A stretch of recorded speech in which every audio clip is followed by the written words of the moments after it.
Ladies and gentlemen, I'm going to call this meeting to order for the Mayor and Commissioners for Tuesday, January 27th, 2015 at 7 p.m. Will you rise with me for the Pledge of Allegiance, please?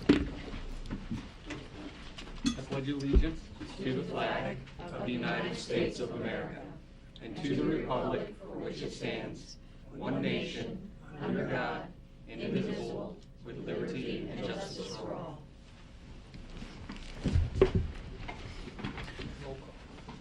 Can I get the roll call, please? Sure. Thank you. Commissioner Altenreith? Here. Commissioner Scully? Here. Commissioner Walker? Here. Commissioner Warnick? Here. All are present, Mayor. Thank you. Will you bow your heads with me for a brief prayer, please? Father God, I come to you tonight on behalf of the town elected body and the town of Rising Sun. I hope you'll continue to move this body in a Christ-like way, God, and I hope that you will watch over all those people that are experiencing the blizzard that we so graciously didn't have to deal with, God. I pray for our warriors overseas and all of our troops in places that may put them in harm. And I pray for our town, God, and its citizens, and I hope you will continue to lead us. In Jesus' name, amen. Can I get the approval of minutes for January the 13th, 2015? Can I get a motion to approve the minutes, please? I make a motion to approve. There was a small typo. Everyone's been notified of the correction of the date. So I move we accept the minutes as submitted. I'll second that. It's been moved and seconded. Any discussion? All in favor? Aye. Passes. Thank you. Reporting of an executive session for January 23rd, 2015. Commissioner Warnick or Town Administrator, do you have that? Okay. Do you want me to, or? Yeah. Okay. January 23rd, 2015 at 5:30 p.m. We met at the second floor of Town Hall. Motion to open the meeting was made by Commissioner Warnick and was seconded by Commissioner Scully. All members of the elected body were present. The motion carried 4-0. Motion to hold executive session was made by Commissioner Scully and seconded by Commissioner Altenreith. The motion passed 4-0. The citation of authority, the purpose for the meeting was to discuss the appointment, employment, assignment, promotion, discipline, demotion, compensation, removal, resignation, or performance evaluation of appointees, employees, or officials over whom it has jurisdiction, or any other personnel matter that affects one or more specific individuals. The topics discussed were various personnel issues. Person other than the elected body present at the closed session, none. Commissioner Scully had to leave at 6:50 p.m.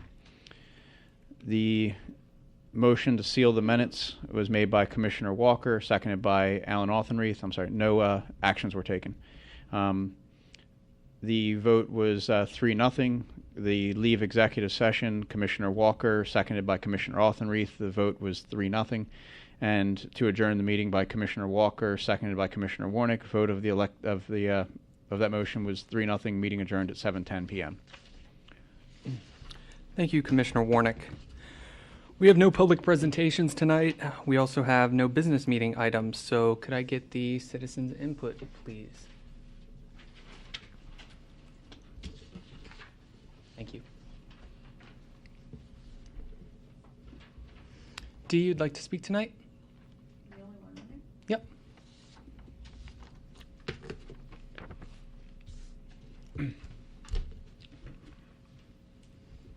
Dee Emsley, I am not a resident of town. As most of you probably know, I've been severely out of the loop since last June. But I'm trying to get back into things now, and I was very disappointed to see when I logged on to the town's website. I went to look at meeting minutes, and there aren't any since August of 2013. If you're going to have a button there that says meeting minutes, it would be good if there was something current there. I also tried to see the agenda for tonight to make sure there was in fact going to be a meeting. I was looking for it last night in case of the snow, if the meeting might be canceled. And there also was no agenda published up until about a half an hour ago.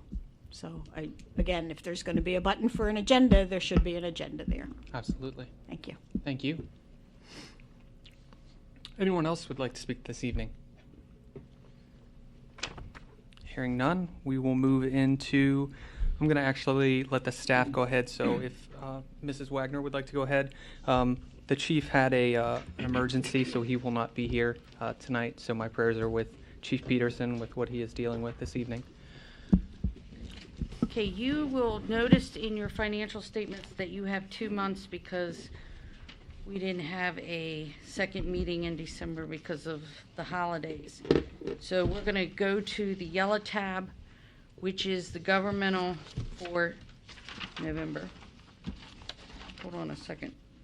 The green tab, which is the governmental for December. And you have to be patient with me because I have brand new glasses and they're progressives, and it's the first time I've ever had progressives. And needless to say, I cannot read what's on the screen up there yet because I haven't learned that you've got to tilt your head a certain way to be able to read, and it's like, okay. So we're going to do the best we can here.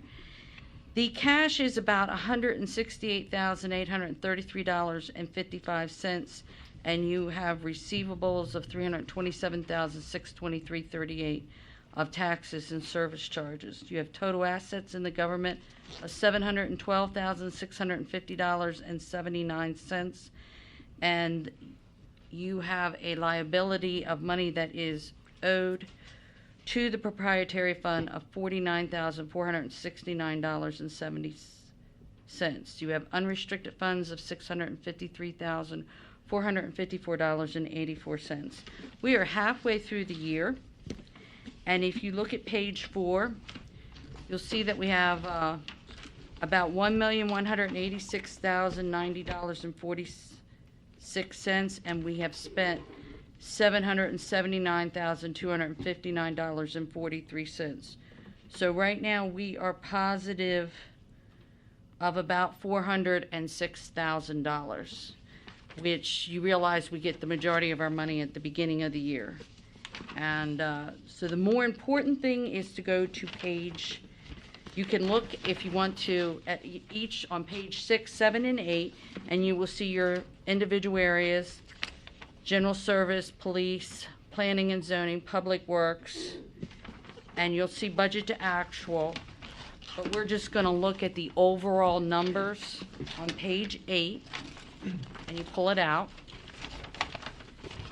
And you'll see that we are positive revenue of $15,947.18, and we have underspent to the budget by $69,932.27. So where at this time we should be positive of about $353,000, we're actually positive $406,000. So we are doing better budget than what we have budgeted for right now. So that is a positive thing. Nothing really stands out significantly other than we have not spent a lot of what we plan capital outlays yet, and that's a lot of times happens later in the year. So, any questions about the general fund? We're going to go on to the proprietary, which is behind your blue tab.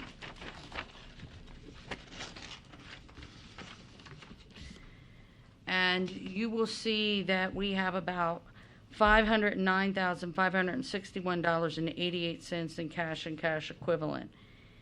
But we have a lot of, if you see due to sewer, due from water, which is the sewer owes the water $340,562.82, and that's due to the fact that we borrowed money from the water to pay for part of the sewer project. So, in another day or so, Calvin's going to be moving money over so that we can straighten out the due to, due froms. We like to try and have them as much paid back to each other when we hit the audit, and it normally takes us a month or two to get that all worked out because, you know, as we're going through, all the payroll gets paid out of the government, which means everybody owes each other money each month. And so it takes us a little while. You're going to see that the restricted cash and cash equivalent is down to $75.36, and that's because we're in the process of December of pulling that money out of restricted cash and putting it against the loan, and then we're redoing the loan. So if you go down to liabilities, you'll see the liability in water that was owed to sewer, which balances each other. And you will notice that the government owes the water money, but it's the opposite in the other direction. And that's the reason why there's no way to get the due funds off without having some money from somewhere. And that's why we're pulling off the MLGIP to get that straightened out. And then the money will kind of go around in a circle, straightening it all out. And then we have the liability of $9,248,651.23 for the sewer project and $1,108,863 for the water tank. You will see that we have unrestricted assets of $2,253,786.70 for total liabilities and net assets of $17,699,727.79. Any questions with the statement of net assets? Ms. Wagner? Mm-hmm. Commissioner Walker, because we're talking about such large numbers in the due from, I didn't know if you wanted to just take a couple seconds to explain that's the money that we've had to pay the contractor because of the delays with MDE. We've had to borrow money from our MLGIP in order to pay the contractor for the work he's doing. We're not getting the money from MDE very quickly. In fact, we haven't gotten any yet. So we've had to borrow about $600,000.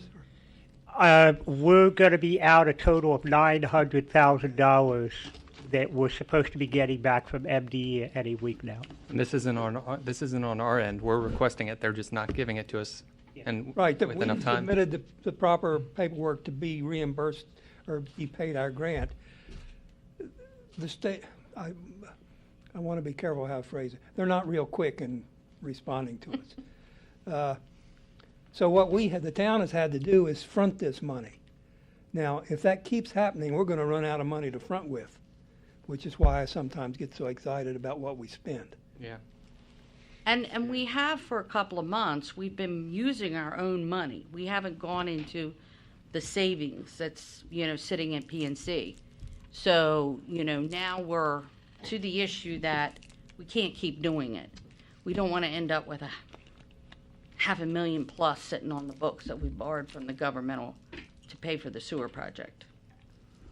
So that's why I feel before we get too close to June, we need to straighten ourselves out. So among maybe the funds. potentially send a letter to them and, let them know where we are and all that kind of stuff.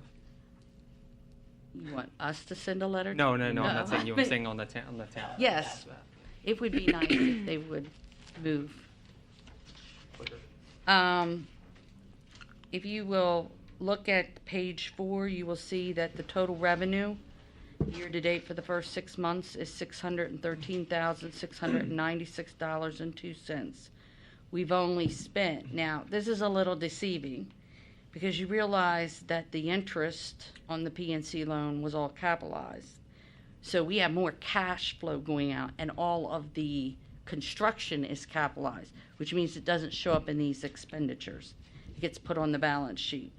So the expenses are $423,452.40, with a net operating of $192,455.68. So even though we have extra cash, we technically don't, because it's all going to capitalized assets.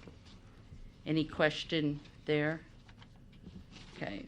If you go to the very last page, page 8, you will see that budget to actual, we are only $1,044.96 off, but we have underspent by $164,487.30. And the majority of this is contract services is where the largest part of it is. And then we have one less person that we've hired in here. So that's basically the main reasons for that. Any questions with budget to actual?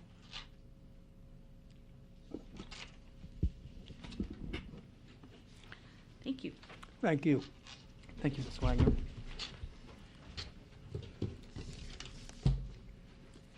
Historical Preservation Commission, do you have a report?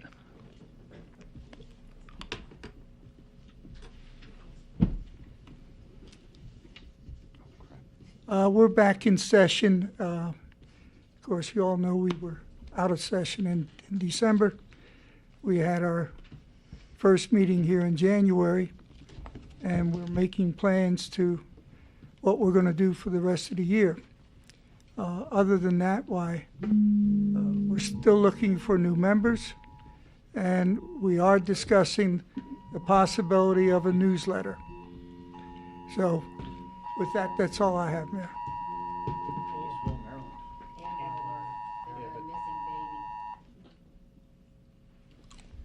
Thank you, Mr. Mulmy. Sorry about that. Town Administrator.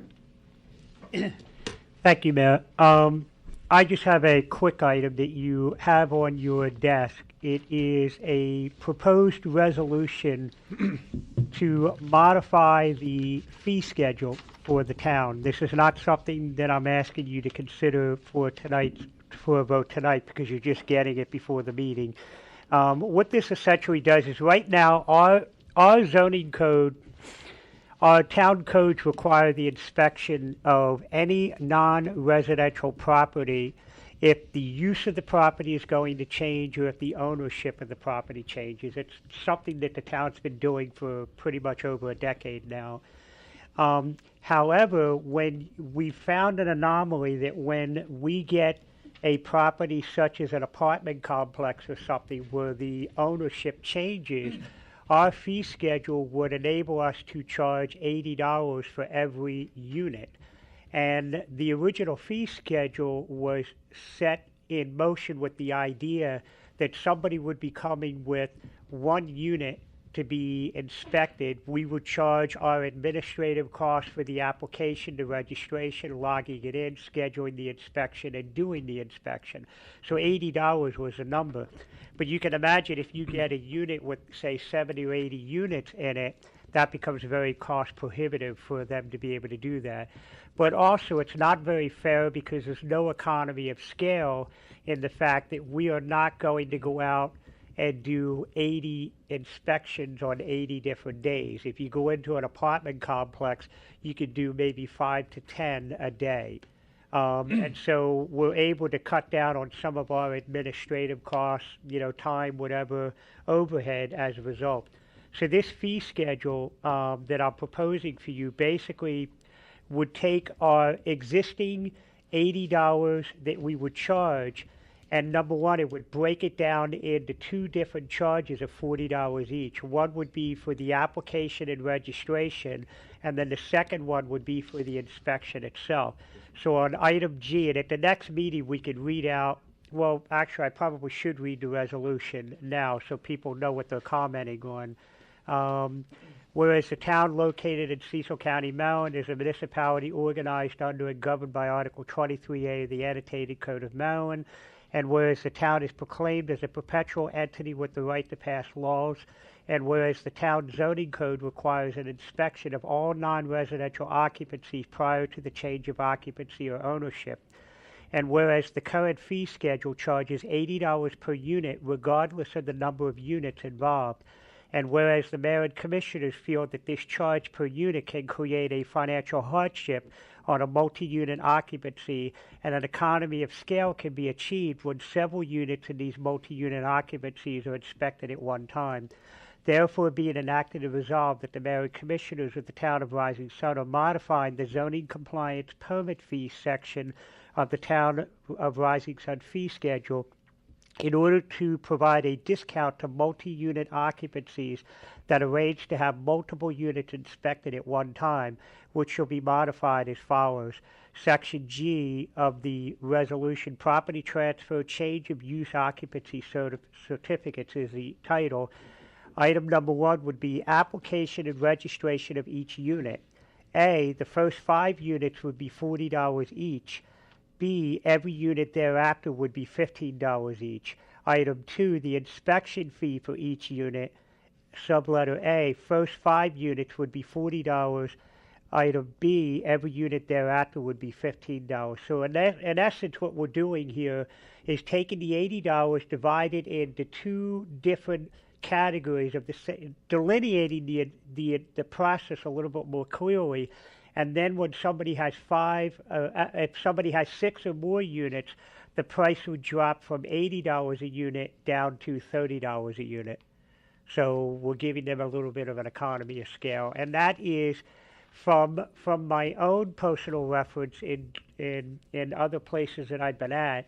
This range is consistent with what I've seen other communities do. You're essentially giving them half the price off if they take the time to schedule and arrange for multiple inspections at one time.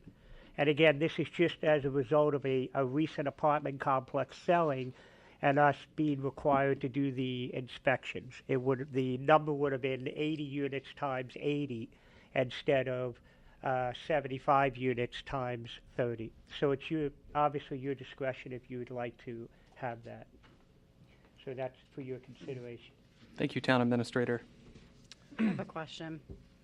It says non-residential occupancies, but, so I was initially thinking apartment complex as you were going through these multi-units, but when it says non-residential, it made me think of their commercial, like multi-unit shopping center, but now you gave the example of an apartment complex. I apologize. In my world in code enforcement, residential is a true 1 and 2 family dwelling. Okay. Non-residential is considered, apartment complexes. Anything more than 2 rental units is considered non-residential from a building code standpoint. Okay, thank you for clarifying.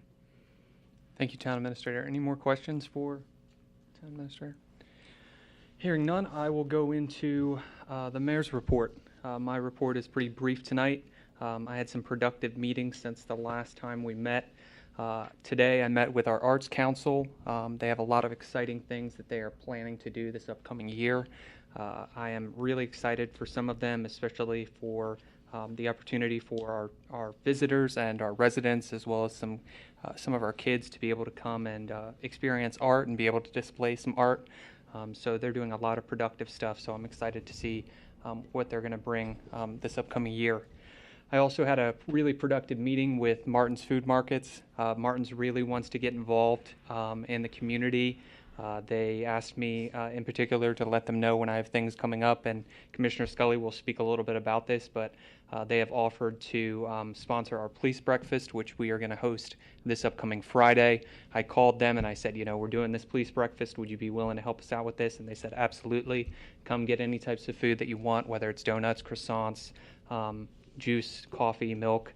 So they were more than willing to help, and I'm excited to have them as a partner in the community.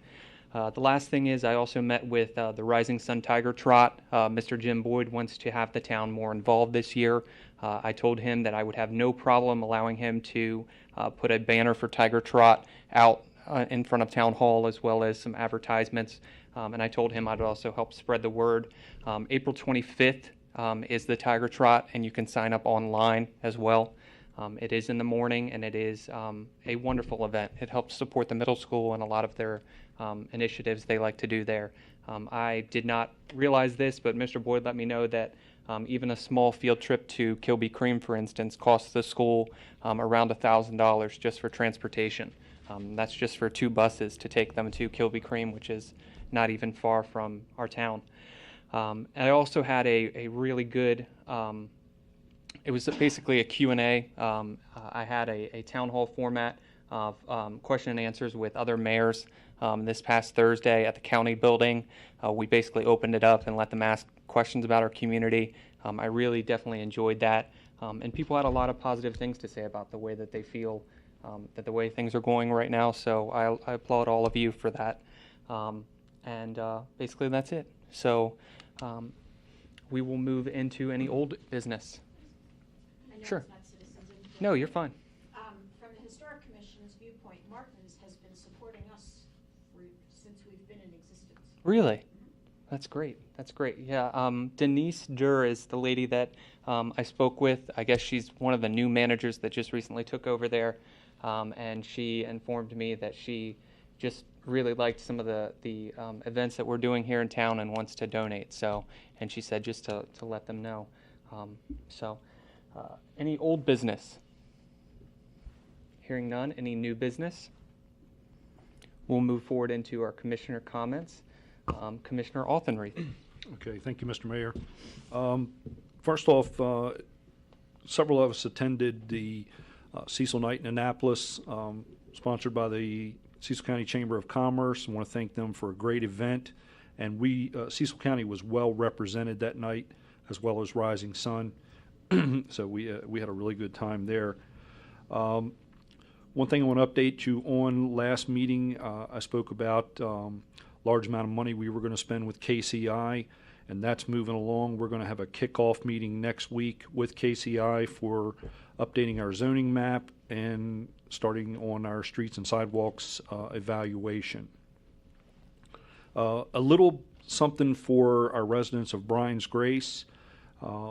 We met recently with representatives from Cecil Bank about some issues over there that the developer still is responsible for. The financial responsibility is coming through Cecil Bank, so we're working with them to iron out those issues, and hopefully when we get into springtime, we'll have funding available from them, so we don't have to go into our pocket anymore for some work that needs to be done over there. So if anybody from Bryan's Grace watching our video and stuff, if they'd shoot me an email at Commissioner Altenreith, risingsunmd.org, I'd appreciate it, because I want to meet with some of the representatives from the Homeowners Association over there to update them, let them know we haven't forgotten about all the issues over there that still need addressing also. This January's P&Z meeting was postponed first due to our regular scheduled meeting was on last Monday, Martin Luther King Jr.'s birthday. So we postponed it and rescheduled it for last night, but because of the weather, we canceled that. We're still working on some adequate public facilities ordinances and some new zoning codes that we are trying to update. And we plan to meet again Monday, February 23rd. Our regularly scheduled meeting would fall on President's Day, and Town Hall's closed, so we're looking to move that to the 23rd. One other thing that's going on in February that I'd like to make everybody aware of, Cecil County has been chosen by Maryland Department of Transportation for a MARC train maintenance facility in Perryville. February 12th, they're having a meeting at the Minker Banquet Hall, and I'd recommend everybody go out and get information on this. This is a big win for Cecil County, having a facility like this brought to us. It will, once it's finished, will not only provide some good paying long-term jobs for many of the residents in this area, but it's going to provide many construction jobs leading up to it. So there's a lot of planning still going into this to expand rail service up in this area. So everybody should get out and get the information on this, but it's a win-win for Cecil County. We've been chosen over many other counties that would like to have this in this northeast corridor. So get out, get the information, and I highly recommend we back this and let our delegates and also our county commissioners know about it, how we feel about it. But I think it's a good win for our area. At a time when jobs are being downsized, this is one bringing jobs to the county, good jobs. So I highly recommend everybody go see that. With this weather we got going on, snow on and off, and then sunny day like we had today and the melting, just want to inform residents, please clear your sidewalks. For students walking to school, people who need to get out and possibly walk to stores. One of the things you want to do is limit the amount of salt that you're putting on your concrete, because they don't work too well. Come springtime, summertime, you're going to have a sidewalk that's all chewed up due to salting. So try to shovel your snow, dig a little drainage area so that once it starts melting, it doesn't run back across your sidewalks, driveways, and out in front of your mailboxes like mine did, and cause some really bad, treacherous tripping areas. Another thing I was hoping to update you on so we could start thinking about spring. A few months back, Cecil County was part of a grant from Will Mapco, and all the municipalities were going to receive some help with bike racks, marking of the streets for bike paths, and also we will be getting some bike racks, and Commissioner Warnick and I have already started to think about placement of those. so that once they come in. But we are trying to get back with the persons that sent us this information and see what the status is on that. So that's all I have tonight, Mr. Mayor. Thank you, Commissioner Altenreith. Commissioner Scully. The one thing that I want to update everyone on is I mentioned last meeting that we were going to have a art contest for National Drug Facts Week in the middle and high school. We're not, it's what would have began this week. We're not going to do that.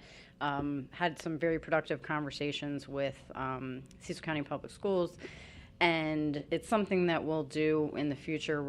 This was a date that we could observe it nationally and register and get some informational material. So the idea is not lost. What we'll be doing equally as productive is doing some fundraising efforts for the Arts Council for contests similar as this for children and the types of prizes that we'll be awarding. So I just wanted to clarify that is not going on in the schools this week. And the other thing is, as the mayor mentioned, the police breakfast this Friday, for which I will be cooking, and we'll be having not just Danishes, but lots of meat and eggs and really heavy food. So I hope that there's a lot of our law enforcement officers that are able to stop by, even those that are not with Rising. This is not just for Rising Sun, for the other agencies that live in town. 8 a.m. to 10 Or a.m. coming through, on a shift. They are welcome to stop by, so 8 to 10. And I will be cooking. Yay. And it needs to be eaten. Third floor of Town Hall. Here, third floor, right here. That's the end of my report. Okay. Thank you. I also wanted to commend Commissioner Scully because I called her and I said, hey, Martins wants to get involved. And she goes, I already spent my own money purchasing a lot of these things. So I wanted to commend her for putting out her own personal money to pay for the food for these police officers that are hopefully going to come out. And like Commissioner Scully said, they can grab it and go or stay here and eat. We'll have areas where they can eat with other colleagues. So we would love for any law enforcement officers to come out. Commissioner Warnick. Commissioner Walker, excuse me. Our wastewater treatment plant construction is proceeding along nicely. We had a meeting this past Monday. Everything is going well. Again, I'm going to stress my concern is that we have to front the money to pay for this, and it's going to become very difficult unless we get our grant money fairly soon. So before we spend money on other things, we need to think about that. That's all. Thank you, Commissioner Walker. Commissioner Warnick. So a couple things. We had a single proposal come back on our economic development RFP, and we had a second one come in late that we can't accept. But honestly, given what we had come back, we believe we're going to make some changes and put out another RFP. But right now it's in the hands of the Economic Development Review Committee. If that's the right name, I'm trying to think. It is. Is that the right name? Okay. Review Committee to look over it and make any suggestions on, we want to take a look at what we got back and see if it's really kind of what we were intending, or if we have parts of the RFP that maybe are either too vague or aren't properly worded or whatever, so that we can kind of go back out with a more specific what we're looking for. I believe we're also going to pull the sustainable communities portion out of it and do that in-house based on what we had come back. So on the Parks and Rec front, before I start reading off some of this information, know that we have not actually spent this money. We haven't even put in the proposal to do any of this. This is strictly a letter of intent for a grant application. We had to, in order to be able to keep open the opportunity to apply for a grant that's due around April, we had to submit this letter that we intend to apply for it. Basically, this letter that we submitted on January 15th was a letter of intent to express that the town of Rising Sun intended to apply for the Chesapeake and Atlantic Coastal Bay Trust Fund cost-effective non-point source pollution reduction grant, that's a mouthful, By April 30th of 2015, the town of Rising Sun anticipates a state request in the amount of $795,767 for the proposal. This is in conjunction with some other organizations, including, actually, most of this was done by the Octorara Watershed, but additionally, the University of Maryland Sea Grant and the Center for Watershed Protection, Ecotone, are all involved in this. This kind of came about as we're working on some of the projects in Veterans Park, and anybody familiar with Veterans Park is familiar that Veterans Park has a flooding problem. You take the slightest rainstorm and the water's up to Hopewell Road, and you take a big rainstorm and it's flowing over Hopewell Road. So in an attempt to try and reduce some of the flooding within the park, as well as an attempt to try and reduce some of the flooding over the road, I've been meeting with some folks from Cecil County and the Octorara Watershed and the University of Maryland Sea Grant, and of course the Watershed Protection, Ecotone, to kind of look at some of our point sources for that water runoff that runs into the park, at least within the town of Rising Sun. Some of it comes from south of the railroad bed, but a great amount of it comes from an area between Wilson Avenue, Cherry Street, and 274, and really the hill across the street from 274, some of those houses over there. So we're looking at how can we, as that water's running off of 274 and running off of the ball fields and such, how can we try and reduce that water runoff from making it into, I was going to say the Stone Run, but I don't think that's actually Stone Run. That's, I can't think of which creek that is. But how can we reduce that water from running into the creek there that runs through the park? So some of the projects we're looking at, and additionally we threw in the town hall, the Blue Alley, and the parking lot. So the Veterans Park bioswale, which is between the basketball court and the pavilion, there's been a lot of discussion over that over the years, and Commissioner, Tom, you may remember some of those conversations. I think your name came up a couple times. Trying to reduce the amount of water runoff coming down from it would be kind of on the north side of the ball fields and the parking lots and the housing along Cherry Street and between Kirk and Cherry. There's an idea to change the way that swale works through there and turn it into a series of staged bioswales. There's also an idea that kind of between the ball fields and the town's maintenance facility, that we would try and put in some regenerative pools and such there, some basically areas to capture the water and allow it to soak into the ground rather than run off through there. The area back in there is, you can see there's substantial signs of a lot of water runoff. Really substantial water runoff cutting through the ground back there. So there's an attempt to try and reduce as much of that runoff back there in particular. That's probably one of our biggest sources of pollution is back there, or not pollution, but water runoff is back there. We would also look at the area in the woods where that water is flowing into, trying to capture some of it there, potentially building some bioswales and wetlands back in that area, and then actually doing a stream restoration within the park, which would be an area where instead of the kids kind of going down over the steep embankment and knocking the dirt off and such as they go down into there and causing erosion, but we would create an area where it would be a slower slope that would allow the kids to kind of go down, play in the stream, and in areas that would basically be designed specifically for that, and it would be like a retaining wall type area where it would be a very gentle slope into the stream. And then, of course, as I mentioned, the parking lot and the alley, we were looking at turning this parking lot, which has the town parking lot back here, which has a lot of water runoff. There's some projects. There's one in Lancaster where they have taken an entire basketball court and such, and underneath the basketball court is effectively a large retention basin.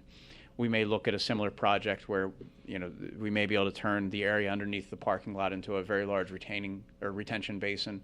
The water would drain down and be retained under the parking lot until a point at which it could slowly either absorb back into the ground or run off, I suppose.